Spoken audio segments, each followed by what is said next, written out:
Today we are going to review the MLA Formatting and Style Guide. The MLA Formatting and Style Guide is a style guide that you will use whenever you type a paper or you document a source when writing a paper or presenting information. So, what is MLA? MLA stands for Modern Language Association. Style formatting is often used in various humanities disciplines. So there are two major types of style guides. There is MLA and APA. MLA, so Modern Language Association, is a style guide that is used most often in English or any other humanities types of classes. So MLA regulates document format, so how you set up a document when you type or write. Because we are such a technology-driven culture now, you will mostly use MLA when you type a document. You use MLA in in-text citations and in works cited lists. So the 8th edition handbook introduces a new way to cite sources. Instead of a long list of rules, MLA guidelines are now based on a set of principles that may be used to cite any type of source. So when we say cite any type of source, say you are writing a paper about the novel To Kill a Mockingbird. Whenever you start writing your paper, you need to use evidence to support any claims you make. So to include that evidence, you need to include a quote in your paper. To give credit to the person or to the author the quote came from, you are going to put the quote in your paper, so an in-text citation, and you're going to put down who the author was beside the quote or in the sentence, and then you are also going to include the novel in the works cited list, and we will show you how to do that. The three guiding principles are: 1, cite simple traits shared by most works; 2, remember that there's more than one way to cite the same source; and 3, make your documentation useful to readers. The entire point of using a documentation or document in your paper is to back up what you're saying. So using that type of documentation needs to be useful to the people who are reading your paper so that they can validate what you're saying and use that same information later on if they want to further study what you are telling them. So this presentation, which will be broken up into two presentations, is going to tell you how to format a paper in MLA style. So that's going to cover the general guidelines, the first page format, and section headings. It's going to cover in-text citations, so formatting quotations, and then how to document sources in MLA style. So that's going to be core elements and list of works cited. So to begin, we're going to go over the basic rule for any formatting style guide. You are always going to follow your instructor's guidelines. Typically within MLA, you're given a set of rules, but the instructor can change a rule, and that is what you follow. So in MLA, to create a document based upon MLA guidelines, you should put your font in Times New Roman. However, if your instructor wants it in Comic Sans, that is what you put it in. So you always follow your instructor's guidelines. An MLA paper should be typed on 8.5 by 11 paper. This is your standard size of paper that you would use in a printer or a copy machine. You double space everything. So that means when you begin typing, you change the line spacing between the lines of text so that it's easier to read. In the next presentation or the next video that you watch today, you will see how to accomplish that. You use 12-point Times New Roman or a similar font. Leave only one space after punctuation. Often students want to put 2 spaces after a period or a comma, but you cannot do that. You can only press the space bar once. You will set all margins to 1 inch on all sides. In Google Documents, this is a default setting, so you do not have to go into the page setup and switch the margins to 1 inch because it's already done for you. And when you begin typing, to show that you are beginning a paragraph, you indent the first line of paragraphs 1/2 inch by pressing the Tab button once. Sometimes when we write and we are writing in multiple paragraphs, we want to skip lines to show that we are starting new paragraphs, but you do not do this when you are typing an MLA document. You only indent the first line of a paragraph. An MLA style paper should have a header with page numbers located in the upper right-hand corner. You use italics for titles, unless it is a shorter work, and then you put the shorter work in quotation marks. And you can place endnotes on a separate page before the list of works cited, but you do not have to do this very often, and you will not do this for any of the essays or papers in my class. The first page of an MLA style paper will have no title page. If you were writing an APA paper, so a paper that would present information in a biology class or a science class, you would use APA and have a title page, but you do not do this for MLA. So you have no title page. Again, you double space everything. At the top of the paper in the left-hand corner, you are going to list your name, your instructor's name, the course, and the date. This is how you indicate that that paper was written by you for a specific class, for a specific teacher on a specific date. You center the paper title. Use standard caps, but no underlining, italics, quote marks, or bold typeface because this is your title. You are not referencing another work. And then you create a header in the upper right-hand corner at 1/2 inch from the top and 1 inch from the right of the page. And in your header, you're going to list your last name and page number. You could also list the title of your essay. So this is what a MLA style document would look like that a student would type. It has the last name of the student and the page number in the upper right-hand corner. And then the paper begins in Times New Roman size 12 font with the student's name, the instructor's name, the class, and the date. Directly underneath that is the title of the essay, and then the first paragraph, which is indented 1/2 inch from the margin. And you will notice there are no additional lines between the text or the lines of the text. This is all double spaced, and I will show you how to do this and set up an MLA document.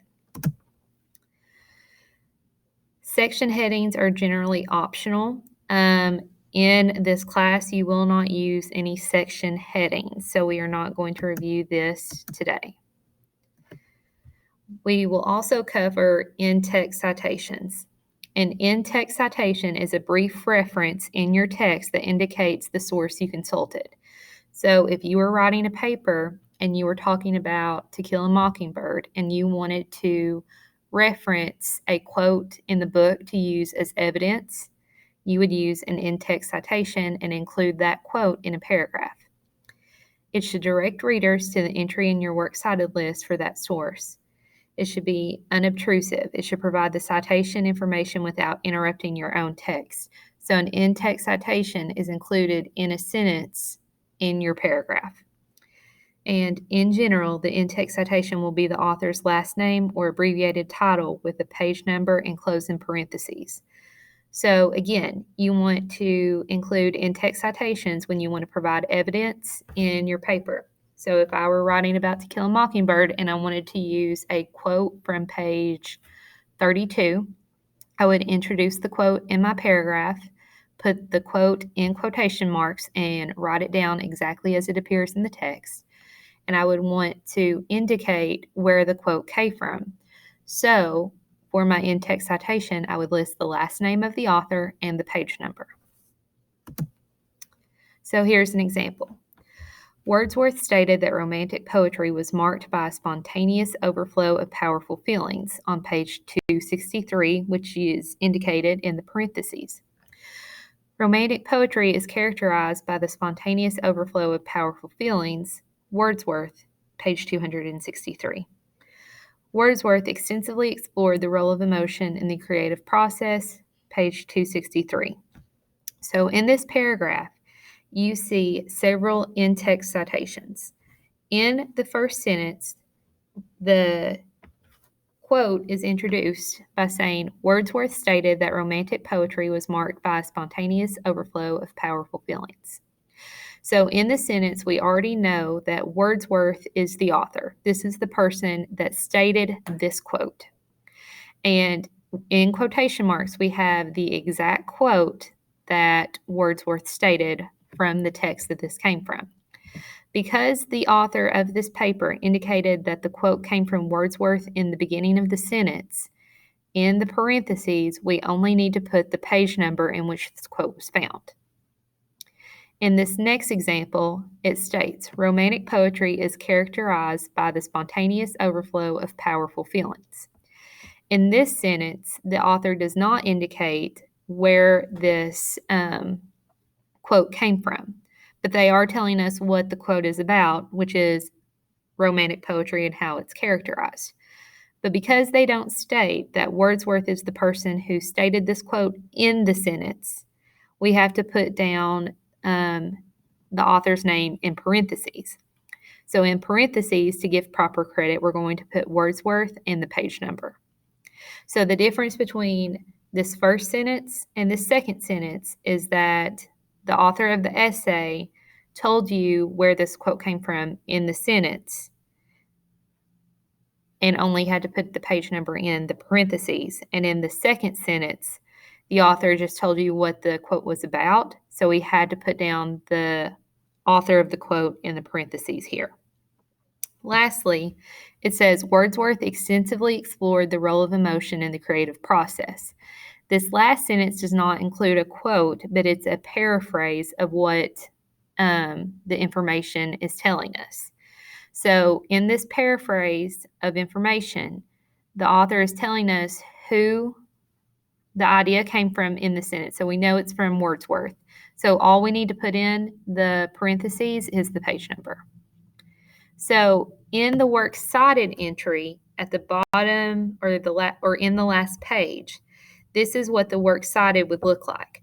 So it begins with the author's last name and then the first name. It tells us the title of the work and where it was published and then when it was published. So what you put in the in-text citation in your essay has to correspond to what is seen in the works cited entry. So the first thing that we need to know is who the author's last name is. So if you're referencing anything in the in-text citation, you're going to begin with the author's last name if it's given. So in each one of these in-text citations, we are given the author's last name either in the sentence or in the parentheses. And that is what we would reference in the works cited entry. So here is another print source. So this is the works cited entry. So the author is Kenneth Burke, and this is the text that he wrote and where it was published and when. If the essay provides a signal word or phrase, usually the author's last name, the citation does not need to also include that information. So here's an example. Humans have been described by Kenneth Burke as symbol-using animals. So in the in-text citation, we do not need to include Burke's last name because it was included in the sentence. However, in the second example, we do not include his name. Humans have been described as symbol-using animals. Because we did not include Burke's name in the sentence, we need to include it in the citation. So you say Burke, which is the first word in the citation, which is his last name. You include Burke here and then the page number. If you have no known author, this is how you do it. We see so many global warming hotspots in North America, likely because this region has more readily accessible climatic data and more comprehensive programs to monitor and study environmental change. So, this work that this quote came from does not have an author. So, in the in-text citation, we have impact of global warming, which is in quotation, so we can assume that this is the title of the work and then it gives us the page number. So this is the corresponding entry in the works cited. The impact of global warming in North America. And this is global warming early signs. That is the container or the publisher, and it tells us when and where. So the impact of global warming is the first thing that we see in the list in the works cited entry. So that is the first thing that would go in the in-text citation. So what you put in the in-text citation is the first thing that you see in the works cited entry. If you have works with multiple editions, this is what you do for an in-text example. Marx and Engels described human history as marked by class struggles. So it's edition 79, chapter 1. So this doesn't happen very often, but sometimes you will compare and contrast works and the editions of those works could be different. And so this indicates exactly which edition you are using evidence from. And then sometimes you have authors with the same last name. So Miller or Smith could be similar last names that could come from two different sources. So here's an example. Although some medical ethicists claim that cloning will lead to designer children, coming from R. Miller 12, others note that advantages for medical research outweigh this consideration, which comes from A. Miller 46. So in the works cited entry, Miller is going to be the first name that's listed, but because we have two sources with that name, we need to indicate, so we add the first initial. And then if you have works by multiple authors, Smith et al., so Smith plus additional authors, argues that tougher gun control is not needed in the United States. So because it says Smith et al., we know that there are more than 3 authors listed in one source. So we're going to list the first author that's listed and then use et al. To indicate that there are additional authors. So this was indicated in the sentence, so all we had to put in the in-text citation was the page number. So if we didn't indicate who the authors were in the sentence, we could do it this way. The authors state, tighter gun control in the United States erodes Second Amendment rights. In the in-text citation, we're going to put Smith et al., so we know it was Smith plus additional authors and the page number.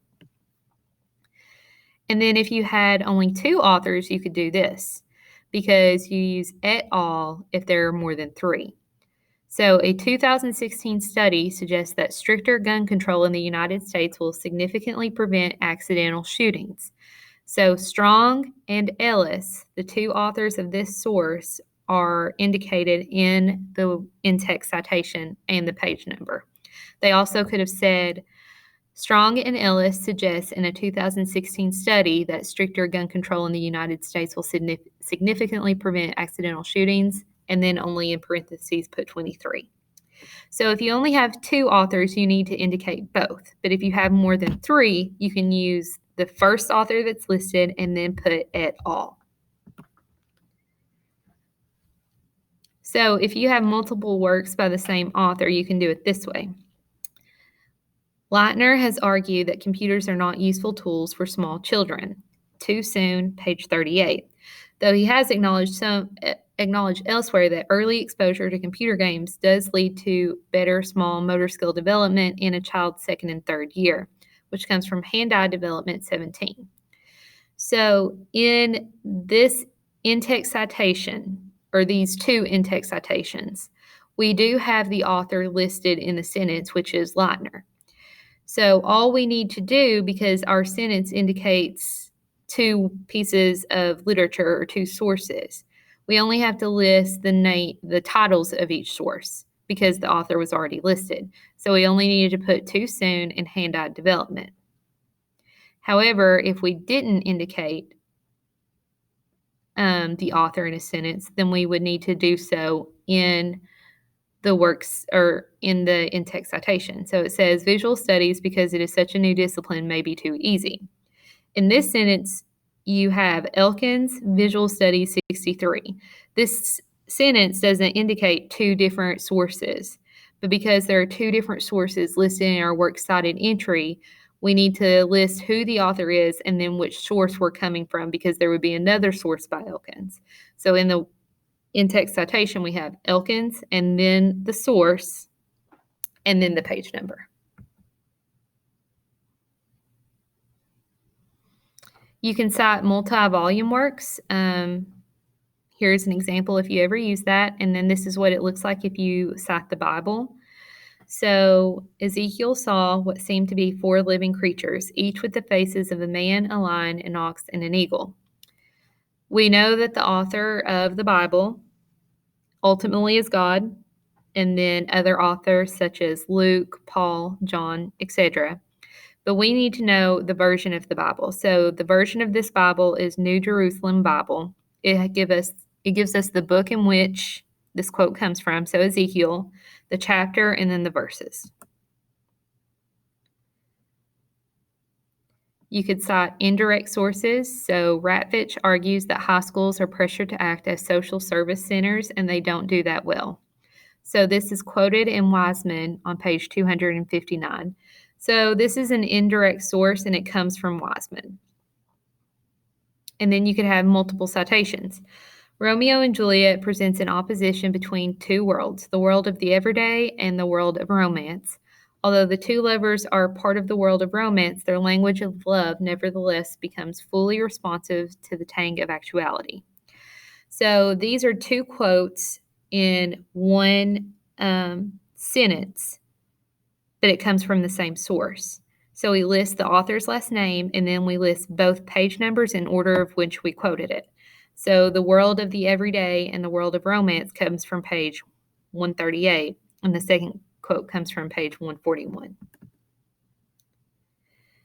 So if I wanted to quote a work in a time-based media, so this would be like a movie or a TV show, I could quote what was said in the TV show and then tell you what the TV show is. So Buffy, and then here's the timestamp of where you would listen to this quote. And then here would be the works cited entry at the end of the paper. Sometimes you don't have page numbers, so this is very common in website articles, which just have a scrolling feature. You go from the top of the article to the bottom without a page number. So if this were to be the case, you would have disability activism should work towards creating a habitable space for beings. We only put the author down because there isn't a page number, and so this is the works cited entry that you would find at the end of the paper. So we have Garland Thompson, who is the author. We have the title of the work, from which it was published and when, Purdue University. So that is, again, another publisher, and that is all we have. We don't have page numbers. Sometimes you will want to quote something in your paper, and it isn't a full sentence. It may be only 2 words, but you still would have to give that credit because those 2 words are not your own. So this is how you would quote short prose quotations. So here's an example. According to some, dreams express profound aspects of personality. Folks 184, though others disagree. We are making a point using a short prose quote in this entire sentence. Because this quote is only 4 words, I want to include that within an entire claim that I'm making. So all I'm going to have to do is put folks and the page number right after I give the quote, and then I continue on with my sentence. So notice the punctuation after the parentheses is a comma, not a period, because I'm including this citation in the middle of an entire idea.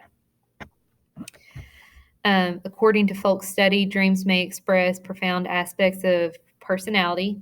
This is a normal in-text citation, but again, it's only 4 words. And then, is it possible that dreams may express profound aspects of personality? And then it gives you the author and the page number. So even if you are only wanting to quote something that is 2 words or 4 words, you still have to give credit because those words were not your own. And it's simple to do, and this shows you how. In the exact opposite of that, sometimes you want to quote something at length.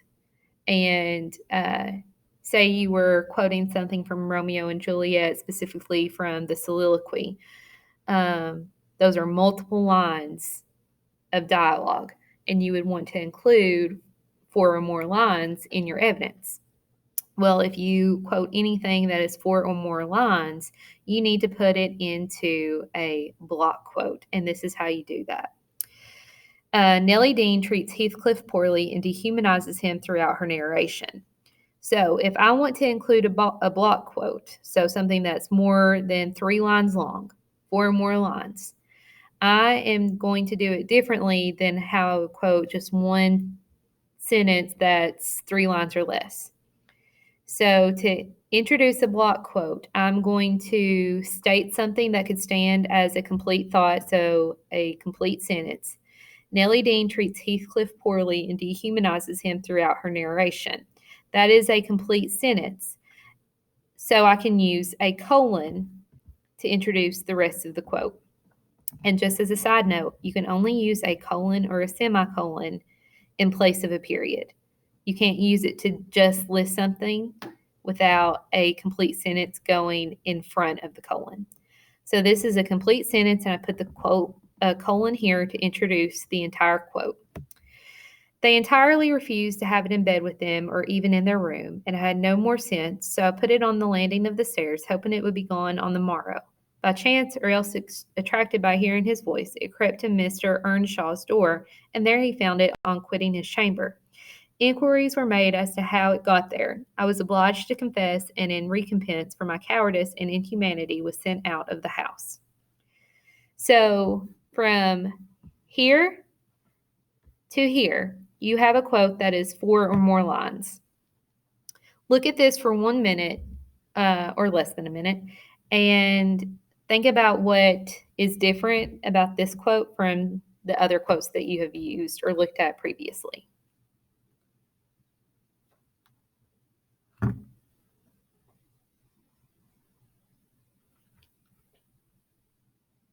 You will notice that in this quote, you do not have quotation marks.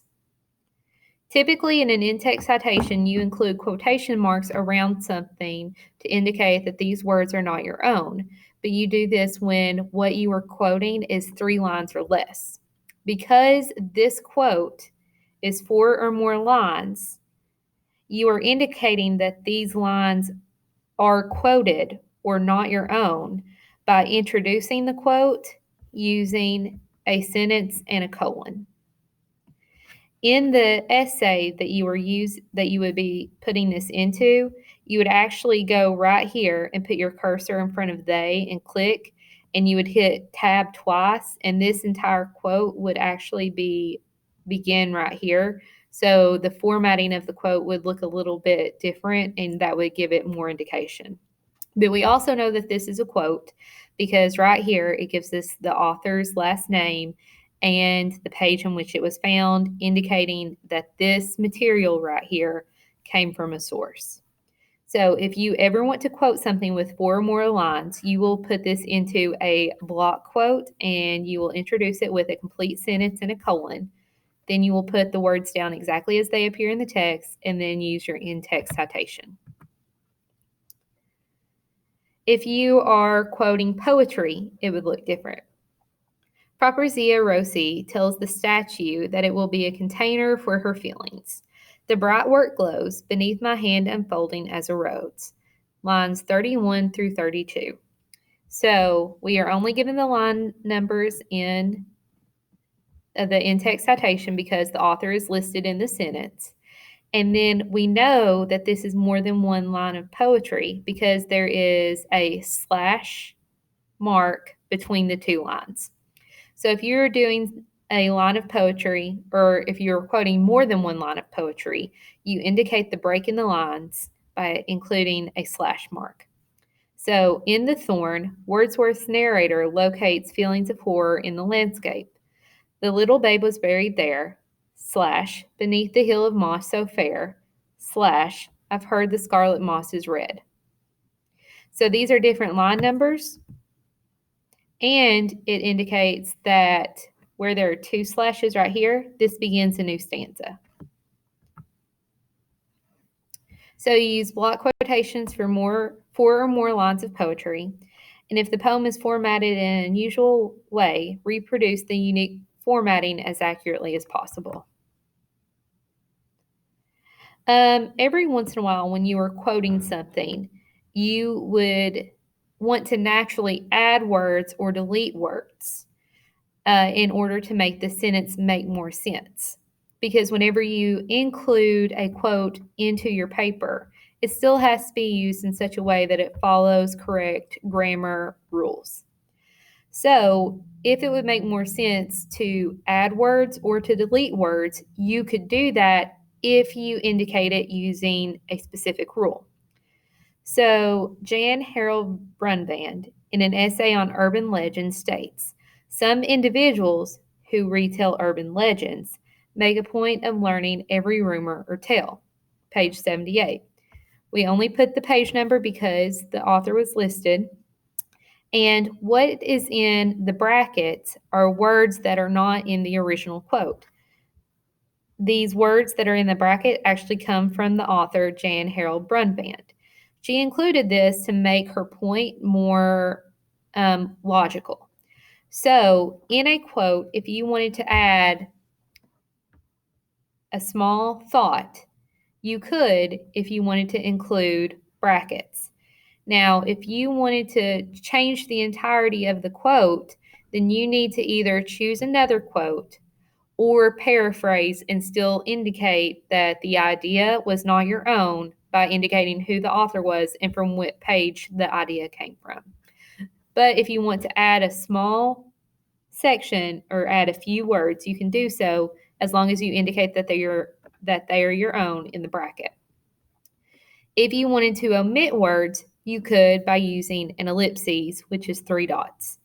So in an essay on urban legends, Jan Harold Brunband notes that some individuals make a point of learning every recent rumor or tale, and in a short time, a lively exchange of details occurs. And then gives us the page number because the author was listed in the sentence. So between some individuals make a point of learning every recent rumor or tale, and in a short time, a lively exchange of details occurs. The ellipses indicate that there was words omitted from that quote. So clearly the author wanted to include this idea, but wanted to omit some words so she didn't have to put this quote into a block quote format, which is fine as long as she indicates that some words were eliminated.